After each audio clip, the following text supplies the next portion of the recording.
Hey guys, what is up? In today's video, we're going to show you the best 5 point-and-click cameras that are better than your smartphone.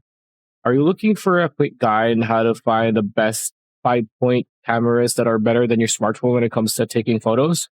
Stay tuned because this video is for you.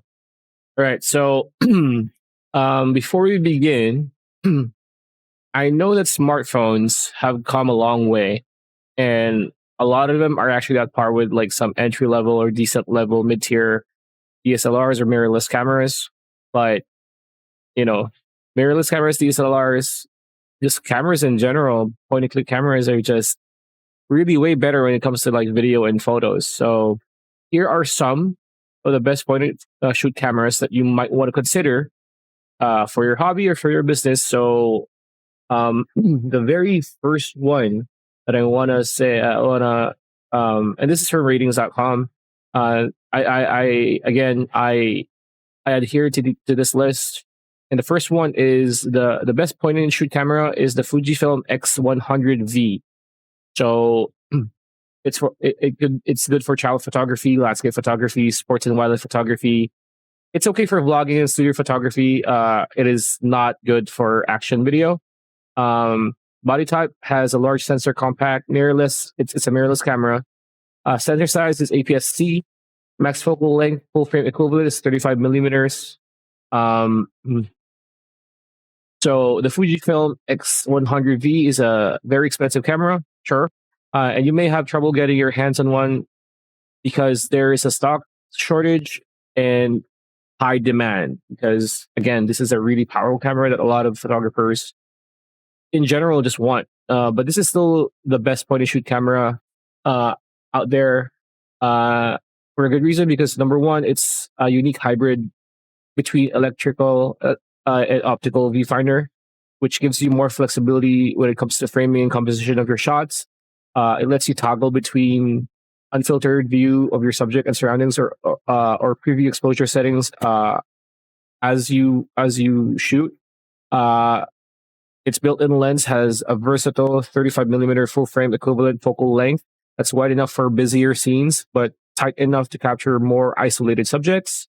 The lens is also sharp as a tack, which with a fairly wide max aperture that's very suited to low light situations. So this is pretty good. I mean, a lot of mirrorless cameras are really good when it comes to low light shots. So this is no different. The X100V is no different. And inside the camera uses the same high res APS-C sensor found in high-end interchangeable lens Fujis like the Fujifilm X-T4 that gives it a leg up in image quality over most point-and-shoot cameras. And it also has a sleek-looking, sturdy exterior. It's a clear winner among point-and-shoot cameras. Again, like what I said, it's very top tier. There are more compact options out there, as well as more available options like the Ricoh GR3. That's a good alternative if you can't get your hands on the X100V. But yeah, that is the best point-and-click camera today, the Fujifilm X100V. Now we are at the upper mid-range point-and-shoot camera, excuse me, which is the Sony RX100-7.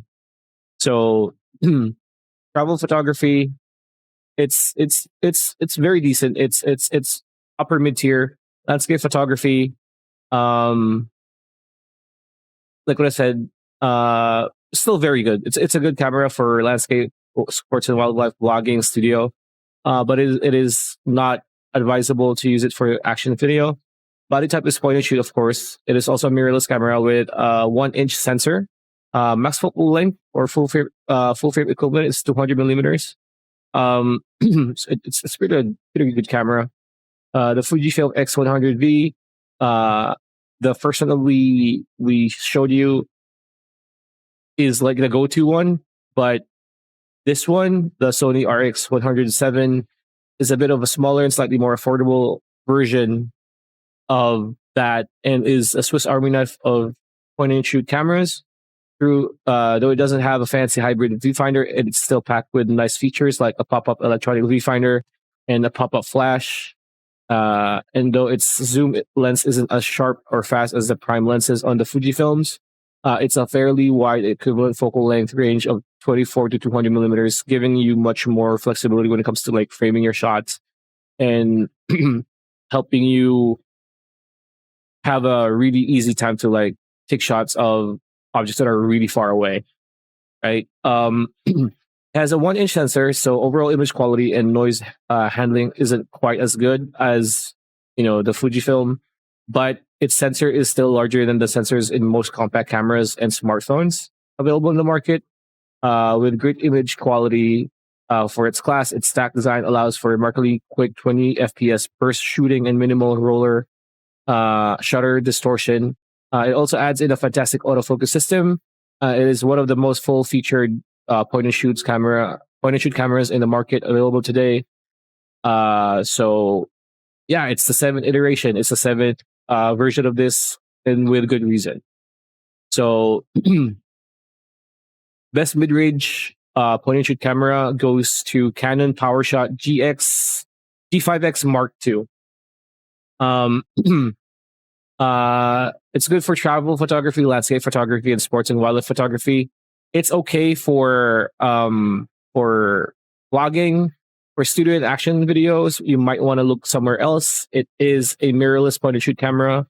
It has a 1 inch sensor size, and its max focal length range is 119 millimeters. So for those who don't want to spend a small fortune on a point and shoot, this is the camera for you because it offers a good balance of performance and features at a low price point.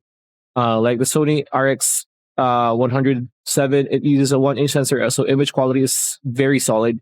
Even it doesn't match up to large sensor compacts like the Fujifilm X100V or the Ricoh GR3. So it has a built-in lens, also has a 24 to 120 millimeter equivalent focal length, making it very versatile for many types of subjects that you want to shoot. So yeah, the next one is the best budget point and shoot camera, which is the Panasonic Lumix ZS80. It's okay for travel photography, for sports and wildlife, for vlogging, for studio, but it is not good for landscape and action. It is a mirrorless camera too. It's point and shoot, of course. Sensor size is 1.5 inch. Max focal length, and that's 720.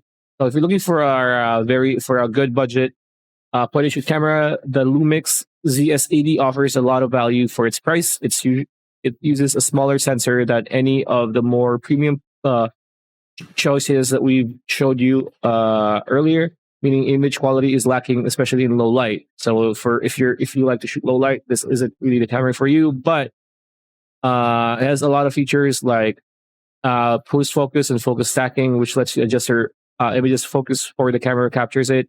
It also has a tilted screen that can flip all the way up for selfies and vlogs, and it even has a viewfinder, which is good for sunny days and helps you with composing your shots. So this is a list for the best point and shoot cameras that are way better than your smartphone. And yeah, that's pretty much it. That's the video. Hope you liked it. Like, comment, share, subscribe, ring that bell icon, and we'll see you on the next one.